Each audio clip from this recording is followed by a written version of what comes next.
Assalamualaikum warahmatullahi wabarakatuh.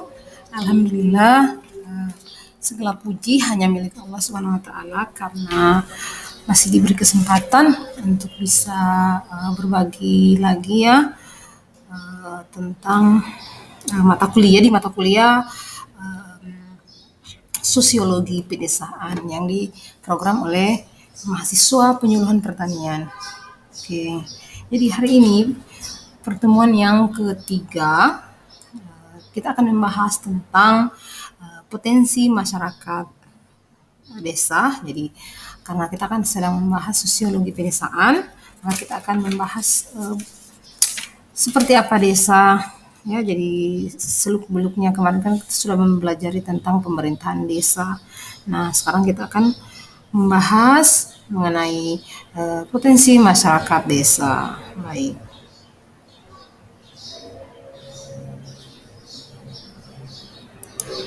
Oke, jadi yang akan kita bahas pada kesempatan kali ini ada 5 ya yang menjadi headline-nya. Jadi potensi perekonomian desa, potensi sumber daya manusia, potensi sumber daya perikanan, potensi sumber daya pertanian, dan potensi sumber daya peternakan. Oke, kita mulai dari potensi sumber daya pertanian. Nah, jadi di desa memang kan selalu identik dengan potensi di bidang pertanian ya, jadi sumber daya pertanian.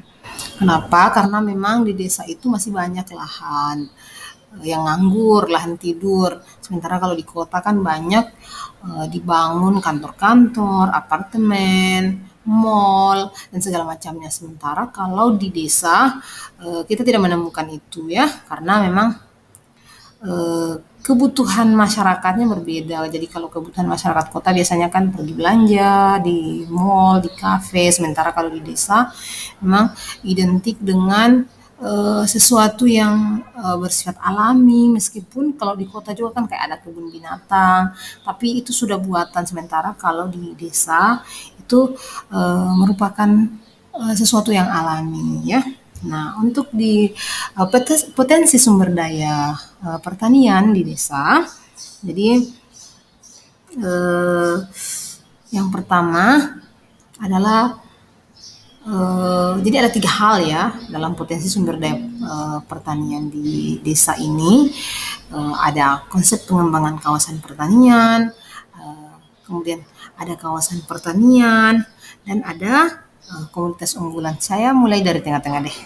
Kawasan pertanian. Nah, jadi menurut menurut Permentan, Peraturan Menteri Pertanian Nomor 50 Tahun 2012. Jadi kawasan pertanian ini, jadi membahas tentang kawasan pertanian merupakan desa itu merupakan sentra kawasan pertanian. Nah, kawasan ini merupakan bagian dari kawasan yang memiliki ciri tertentu, di mana di dalamnya terdapat kegiatan produksi suatu jenis produk pertanian unggulan. Nah, jadi disebut dia kawasan ini kawasan pertanian ya. Jadi desa itu salah satu potensinya itu adalah dia adalah kawasan pertanian. Nah, jadi ada produk pertanian unggulan dan merupakan potensi dari desa tersebut. Nah, jadi sentra juga merupakan area yang lebih khusus untuk suatu komunitas dalam kegiatan ekonomi yang telah membudaya ya. Jadi yang harus ditunjang oleh prasarana. Jadi di kawasan pertanian. Jadi yang karena dia adalah kawasan pertanian, potensi sumber dayanya itu kalau di desa, maka memang harus didukung oleh sarana prasarana. Nah, fungsi utama dari kawasan pertanian ini ada 3. Pertama, menghasilkan bahan pangan, palawija, tanaman keras, hasil peternakan, dan perikanan. Ini mencakup pertanian secara umum ya. Tadi kan kita di poin-poin headline-nya ada secara khusus di bidang peternakan. Tapi kalau pertanian secara umum itu kan membahas semuanya ya.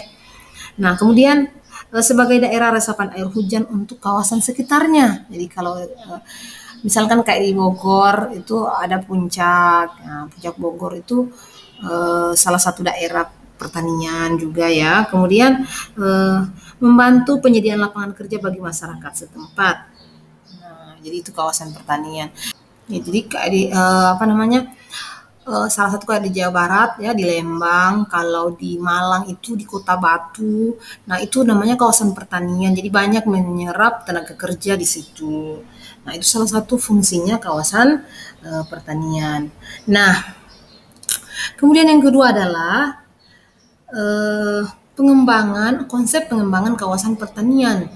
Nah, jadi yang menjadi potensinya di desa itu merupakan bisa membuat konsep pengembangan kawasan pertanian. Jadi tadi kawasan bagaimana desa itu menjadi kawasan pertanian, kemudian akan menghadirkan. Jadi potensinya juga adalah bisa menghasilkan konsep pengembangan pertanian. Nah, Mmm, jadi tujuannya pengembangan, konsep pertanian adalah ada beberapa ya. Yang pertama pencapaian swasembada karena kan memang, kita ingin kalau swasembada itu kan kita istilahnya itu, kalau sudah sampai ke titik swasembada berarti kita sudah, berdaulat dalam pangan. Nah, seperti itu. Kemudian yang kedua adalah peningkatan, diversifikasi pangan. Jadi adanya pengembangan kawasan pertanian ini juga mendukung diversifikasi pangan.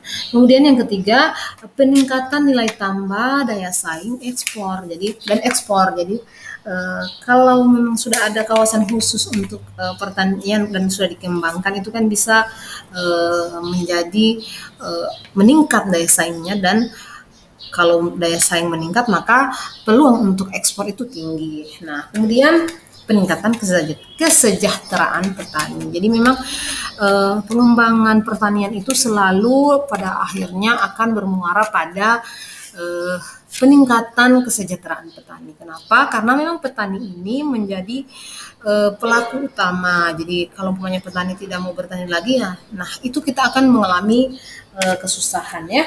Nah, kemudian ada beberapa kriteria untuk menempatkan bahwa kawasan tersebut itu bisa dikembangkan menjadi kawasan pertanian. Jadi ini menurut Sugimin dan Rustiadi. Jadi ada 4. Yang pertama adanya komoditas unggulan. Jadi harus ada komoditas unggulan dan produk unggulan. Jadi ada komoditasnya dan ada produk unggulannya. Yang kedua, memiliki daya dukung dan potensi fisik yang baik untuk menunjang pengembangan konsep pertanian pada kawasan itu. Jadi harus ada potensi fisik, misalkan tidak bisa daerah pegunungan tapi mengembangkan istilah kayak misalkan mengembangkan budidaya ikan, itu kan tidak bisa. Dia cocoknya sayur-sayuran ya, jadi eh, bahan pangan. Nah, itu lebih cocok. Seperti itu juga berlaku jika misalkan di pesisir kan tidak bisa dikembangkan, misalkan tanaman melon, tidak bisa dikembangkan padi ya karena di pesisir. Nah, kemudian memiliki luas kawasan dan jumlah penduduk yang memadai. Kenapa? Kan untuk sumber daya manusianya ya. Kemudian yang keempat, tersedia dukungan sarana dan prasarana. Nah, jadi seperti itu untuk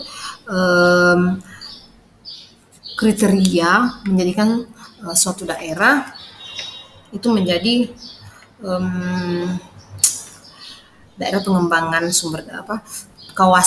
pengembangan kawasan pertanian. Yang ketiga adalah komunitas unggulan. Walaupun tadi masuk di salah satu syaratnya, tapi memang ada beberapa desa yang memiliki potensi memiliki sumber daya komunitas unggulan. Jadi karena memang kita itu terpisah-pisah pulau ya, jadi Indonesia itu kaya dengan komunitas unggulan dan kadang memang belum ditemukan. Jadi belum, hanya masyarakat setempat yang tahu, tapi belum terekspor di luar karena biasanya kalau sudah keluar di luar biasanya menjadi dieksploitasi. Nah, dan komunitas-komunitas unggulan ini ya bagus untuk nanti berhubungan dengan ekspor ya. Jadi karena kan ekspor itu juga akan menjadi nilai tambah untuk negara kita, dilirik oleh negara lain ya. Kalau banyak kita mengimpor terus, maka akan dipandang sebelah mata karena kita tidak berdaulat pada pangan. Jadi kita tidak berdaulat pangan seperti itu. Jadi mengandalkan negara lain. Jadi kalau mengandalkan negara lain itu kalau diboikot bisa berbahaya ya. Oke. mengenai potensi sumber daya manusia yang sudah kita bahas ya ketiga-tiganya tadi, saya mau menambahkan sedikit tentang strategi pengembangan kawasan pertanian. Jadi ada beberapa strategi yang harus dilakukan untuk mengembangkan potensi sumber daya pertanian di bagian konsep pengembangan kawasan pertanian.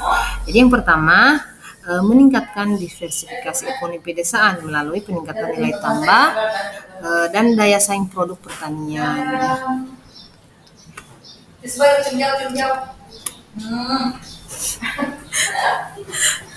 Jadi yang kedua, meningkatkan akses petani terhadap sumber daya produktif dan permodalan dalam memfasilitasi. Jadi memang penting ya modal untuk petani, dan selama ini yang menjadi kendala adalah petani itu terkendala di modal, karena biasanya kan sekarang kan pemodal difokuskan ke perbankan. Sementara kalau perbankan itu banyak sekali persyaratannya ya. Itu. Nah, oke. Kemudian yang ketiga, meningkatkan prasarana dan sarana yang dibutuhkan dalam upaya memajukan industri pertanian. Memang industri pertanian itu lebih bagus dia dekat dengan lahannya. Makanya banyak perusahaan-perusahaan besar di bidang pertanian itu yang kayak perusahaan-perusahaan sirup, perusahaan yang mengolah hasil pertanian itu biasanya dia punya lahan sendiri karena supaya mengurangi biaya pengangkutan. Jadi kalau jauh kan resiko kan kalau bahan pertanian hasil-hasil pertanian itu jika perjalanannya panjang itu biasanya kan busuk di perjalanan, dan itu butuh perlakuan khusus karena dia kan memang mudah busuk dan butuh tempat yang lebih banyak ya, tidak boleh terlalu ditumpuk. Nah makanya dia lebih bagus memang industrinya itu dekat dengan lahan pertaniannya seperti itu. Nah kemudian yang keempat, mewujudkan permukiman pedesaan yang nyaman dan tertata serta menjaga kelestarian lingkungan melalui pengaturan dan pelaksanaan master plan kawasan pertanian secara konsisten. Jadi kalau daerah itu mau dijadikan mau diterapkan pengembangan kawasan pertanian, maka memang penduduknya harus ditata. Kayak misalkan kan ini kita bicara pertanian secara umum dulu ya. Misalkan di daerah di desa tidak boleh, di pemukiman tidak boleh ada yang memelihara binatang ternak ya, karena kan mengganggu kotorannya busuk dan segala macam. Jadi dia harus jauh dari pemukiman. Makanya harus diatur pemukiman itu agar bisa mendukung konsep pengembangan kawasan pertanian ini ya. Oke, kita lanjut ya. Potensi sumber daya perikanan. Jadi ada 3. Ada perikanan tangkap, perikanan budidaya, dan terumbu karang. Jadi saya sebenarnya bukan orang perikanan ya, cuman ini kita membahas potensinya, dan biasanya kan yang berpotensi seperti ini adalah daerah-daerah pesisir. Ini sebenarnya ada beberapa lagi ya. Ini sebenarnya saya fokusnya ke daerah pesisir. Nah, kalau yang bukan daerah pesisir itu ya di daerah pesisir sebenarnya juga ada perikanan ini masuk di perikanan budidaya ya. Jadi kan ada yang tambak ya, itu namanya perikanan budidaya. Nah, kita bahas untuk perikanan tangkap. Nah, perikanan tangkap ini ya yang langsung ditangkap di laut, dan ini banyak permasalahannya ya. Jadi karena memang perikanan tangkap ini bisa diakses oleh semua orang. Jadi laut itu menjadi tempat yang bisa diakses semua nelayan. Tidak ada yang nelayan yang ini saya khusus di sini, kamu jangan mancing di sini, enggak boleh begitu. Jadi itu salah satu kelemahannya perikanan tangkap, dan banyak yang ahli perikanan mengkritisi bahwa perikanan tangkap ini memang tidak boleh menjadi andalan ya, karena memang biasanya ya nelayan itu melakukan penangkapan tidak sesuai dengan prosedur, jadi walaupun yang kecil diambil. Nah, dan itu kan bisa membahayakan regenerasi ikan dan segala macam yang biasanya diambil oleh petani dari laut ya. Oke, jadi Kita lanjut ya. Sorry, tadi jadi emang hmm, yang perikanan budidaya. Jadi perikanan budidaya ini juga menjadi potensi dari sumber daya perikanan di desa, karena kan kalau kan ada juga ya pesisir-pesisir tapi letaknya di kota. Nah, itu kan biasanya pesisir pantainya itu ya digunakan untuk rekreasi ya.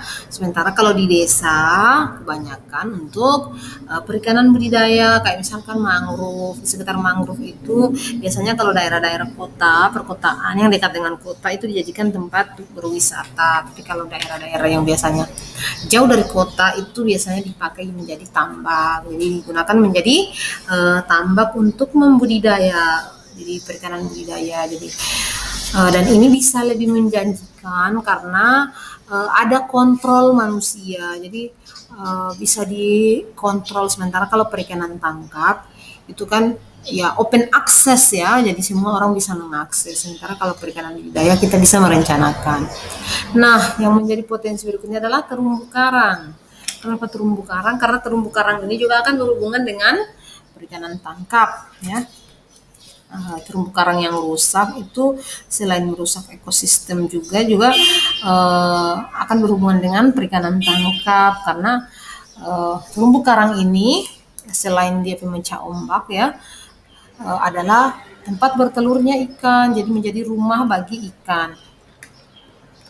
Nah, jika rusak terumbu karang, dan kalau terumbu karangnya rusak itu kan butuh beratus-ratus tahun untuk bisa memulihkan kembali ya. Jadi memang menjadi penting masyarakat itu diedukasi untuk bisa mencintai lingkungan ya.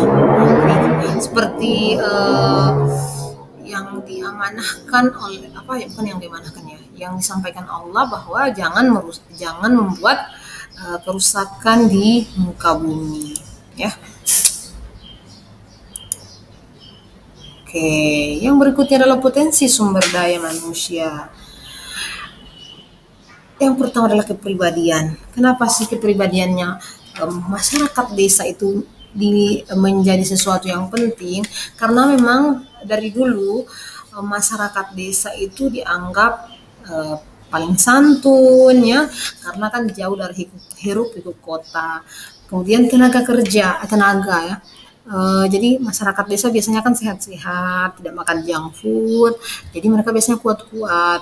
Dan ini sangat dibutuhkan di bidang pertanian. Jadi tidak boleh melulu sih sebenarnya kita berpikir bahwa pertanian itu harus semuanya pakai mesin. Tapi tidak semua yang memakai mesin itu ya, bagi saya ya, setelah membaca banyak hal. Tidak semua yang memakai mesin itu dianggap modern, karena kearifan lokal itu menjadi sesuatu yang penting juga untuk dipertahankan. Yang berikutnya adalah potensi sumber daya adalah keahlian.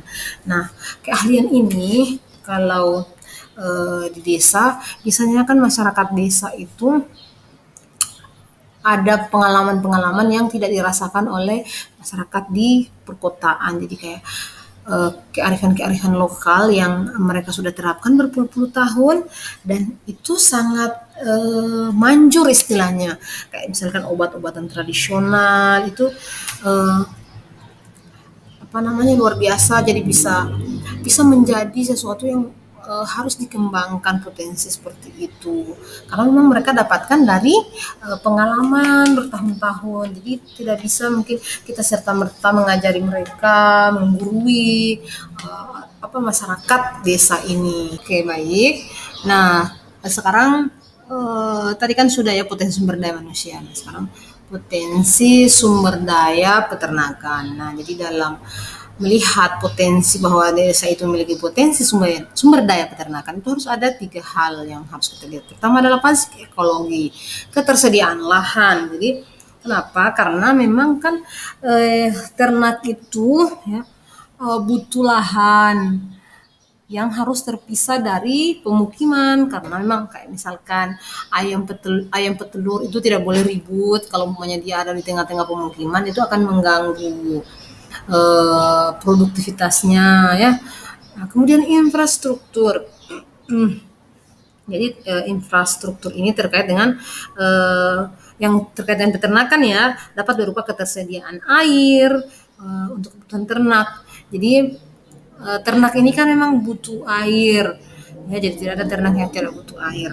Nah, ini infrastrukturnya itu yang kayak kebutuhan air, makanya harus bisa bersumber dari sungai, bisa jadi lahan-lahan itu misalkan ternyata di desa itu ada sungainya yang bagus buat minuman ternak, harus dilihat apakah sungainya itu tercemar atau tidak ya. Itu salah satu infrastruktur penting kalau peternakan. Nah, bisa juga misalnya kandangnya supaya jangan ternaknya itu peliharaan ya.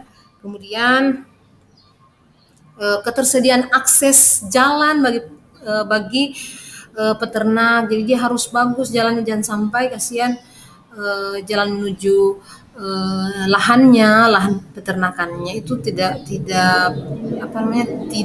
memenuhi standar begitu. Misalkan nih dia mau lahan peternakannya itu dia beternak ayam petelur, nanti pecah-pecah telurnya kalau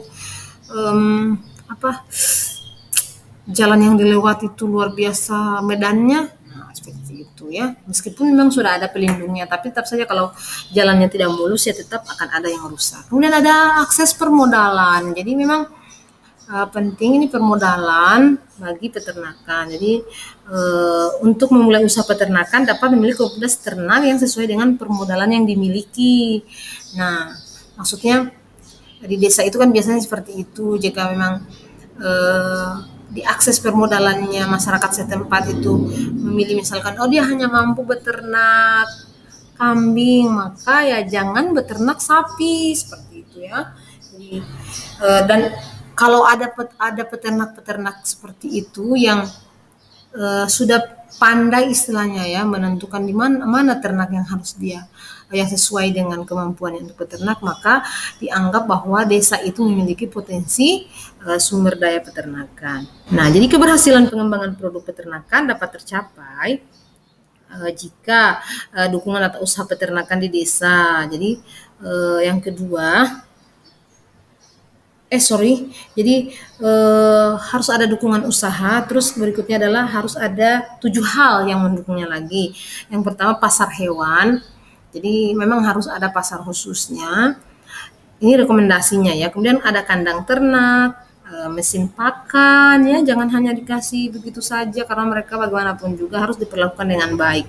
Kemudian pencacah pakan ternak, pengelolaan limbah peternakan karena kan limbah peternakan itu bisa menghasilkan biogas dan lain-lain. Kemudian pengadaan bibit unggul dan pengadaan pakan ternak. Jangan sampai misalkan kehabisan kalau hanya mengandalkan hijauan. Jadi harus ada misalkan difermentasi, dicampur di makanannya biar cepat kenyang, biar cepat tumbuh besar seperti itu. Atau kalau ayam misalkan biar tambah banyak telurnya, itu harus tersedia di situ, tidak mengambil dari luar. Itu baru namanya desa itu punya potensi peternakan. Ya. Oke, berikutnya adalah potensi perekonomian masyarakat desa. Jadi ada beberapa hal ya, ada 4 hal. Ada paksaan sosial, ada demonstrasi proses direct kontak dan demonstrasi hasil ya. Jadi itu potensi perekonomian masyarakat. Kita akan bahas satu-satu ya. Oke, kita mulai dari direct kontak. Jadi potensi perekonomian masyarakat bisa dikembangkan. Jadi misalkan sebenarnya potensi ekonomi masyarakat itu sebenarnya sudah terbahas di atas tadi. Ya, jadi sudah terbahas misalkan kan yang namanya perekonomian itu yang mendukung perekonomian kayak hasil pertanian, hasil peternakan, hasil perikanan ya, itu akan membuahkan hasil yang berhubungan dengan perolehan keuangan ya, perolehan uang, perolehan pendapatan, dan itu berhubungan dengan potensi perekonomian. Nah, terus bagaimana sih mengembangkan? Karena kan potensi itu sudah ada, tinggal dikembangkan. Yang pertama adalah direct kontak ya. Jadi direct kontak ini apa sih? bertatap langsung dengan sasaran. Jadi kan teman-teman calon penyuluh nih. Jadi menyuluhnya nggak bisa. Jadi makanya kenapa orang penyuluhan itu akan sangat sulit kalau agak kesulitan kalau menggunakan media daring ya, media online. Kenapa? Karena masyarakat desa itu memang lebih suka kalau kita bertemu langsung. Nah, metode ini adalah dengan menyampaikan ide khusus untuk berpikir memecahkan masalah jika ada masalah di desa. Misalkan ingin sih dikembangkan bidang pertanian, tapi mereka belum didukung oleh sarana prasarana. Nah, itu bisa dibahas secara langsung. Kemudian yang kedua, demonstrasi hasil. Jadi maksudnya masyarakat mengerjakan apa yang mereka kerjakan dengan cara-cara yang mereka kerjakan. Hasilnya diharapkan dapat dicapai. Nah, demonstrasi hasil ini, misalkan kalau umpamanya jadi penyuluh nih, kamu harus sukses dulu. Misalkan mau menyampaikan ini apa bibit apa namanya komunitas baru, misalkan ada bibit unggul nih, kamu harus coba dulu, baru dilihat sama masyarakat. Nggak bisa langsung dikasih, masyarakat tidak akan berhasil. Kemudian akan sulit walaupun berhasil, mungkin akan ada yang berhasil tapi sulit. Ya. Kemudian demonstrasi proses, nah memperlihatkan. Jadi dalam prosesnya nanti harus diperlihatkan ya, jadi diperlihatkan ke masyarakat bagaimana prosesnya. Kemudian paksaan sosial adalah suatu strategi yang dengan cara tertentu menciptakan suatu situasi yang terpaksa orang agar bersedia. Jadi misalnya kayak ada program pemerintah ya, itu biasanya masyarakat jadi kayak paksaan sosial misalkan, karena cuma dia yang tidak ikutan maka terpaksa dia ikut seperti itu. Jadi pokoknya intinya kalau sudah kita di masyarakat itu kita harus sering-sering banyak melihat supaya bisa banyak mengambil pelajaran, bisa memiliki ide. Karena kalau kita sering-sering ke masyarakat kan kita jadi punya ide, oh ini mau dibeginikan bagusnya ya, seperti itu. Oke. Yang tidak masuk di poin tadi tapi saya tambahkan ya tentang permasalahan ekonomi di suatu desa, di masyarakat yang di suatu desa. Jadi ada 3 masalah secara umum. Jadi ada masalah produksi, masalah distribusi, dan masalah konsumsi. Kita bahas satu-satu. Masalah produksi, jadi permasalahan bagaimana memproduksi semua benda yang dibutuhkan oleh banyak orang untuk memenuhi kebutuhan masyarakat secara umum. Nah, masalah produksi ini berhubungan dengan budidaya ya. Terus yang kedua, masalah distribusi.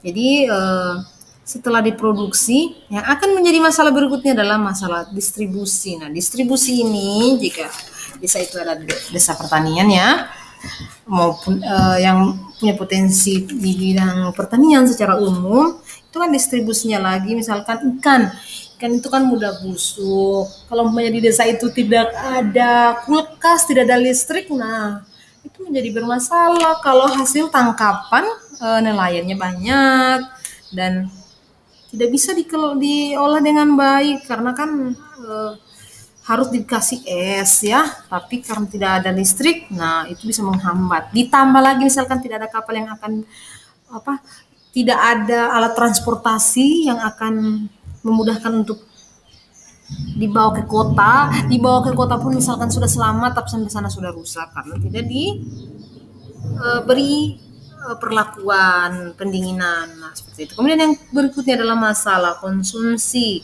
Nah, masalah konsumsi ini jadi menjadi suatu permasalahan konsumsi adalah bagaimana hasil produksi dapat dimanfaatkan secara nyata. Nah, karena banyak juga yang misalkan memproduksi sesuatu, menanam misalkan di satu daerah menanam, tapi sebenarnya masyarakat situ tidak begitu membutuhkan, padahal ternyata harusnya diprioritaskan di situ dulu, ya. Baru kalau sudah terpenuhi maka boleh didistribusikan di tempat lain, ya. Nah, kemudian dalam suatu masyarakat pedesaan itu sebenarnya ada usaha-usaha agar bisa mengembangkan menghilangkan permasalahan ekonomi ini. Jadi ada 3 hal. Pertama, mendirikan perusahaan. Yang tadi saya bahas di awal bahwa industri-industri pertanian itu memang harusnya dekat dengan dekat dengan lahan ya, agar tadi distribusinya tidak begitu menyusahkan. Karena kan kalau habis panen itu biasanya cepat rusak ya. Kemudian mendirikan koperasi desa. Ini juga kita bahas kalau kakak-kakaknya ya yang sudah memprogram koperasi. Jadi bagaimana koperasi itu berperan dalam memfasilitasi petani. Kemudian pengadaan pasar. Jadi memang penting pasar ini karena Nabi kita juga ya Rasulullah Nabi mencontohkan bahwa sahabat Nabi juga begitu. Jadi pas datang suatu daerah yang dicari adalah pasar. Kenapa? Karena memang di pasar itulah perputaran perekonomian itu berjalan. Nah, walaupun kita produksi banyak, distribusinya bagus, tapi kalau tidak ada pasar yang tersedia. Jadi pasar itu tidak hanya berbentuk fisik, karena kan sekarang ada pasar online ya. Nah, seperti itu. Jadi memang penting untuk pengembangan penyelesaian permasalahan perekonomian. Oke, mungkin itu saja. Terima kasih. Kalau ada pertanyaan langsung saja di kolom komentar ya. Semoga bermanfaat. Mohon maaf masih banyak kekurangan. Assalamualaikum warahmatullahi wabarakatuh. Jika dirasakan bermanfaat silakan di-share sebanyak-banyaknya, dan jika ada komentar yang membangun silakan. Nanti setiap saran akan selalu saya terima. Jikapun misalkan belum dilaksanakan berarti nanti ke depannya lagi ya. Seperti itu. Terima kasih.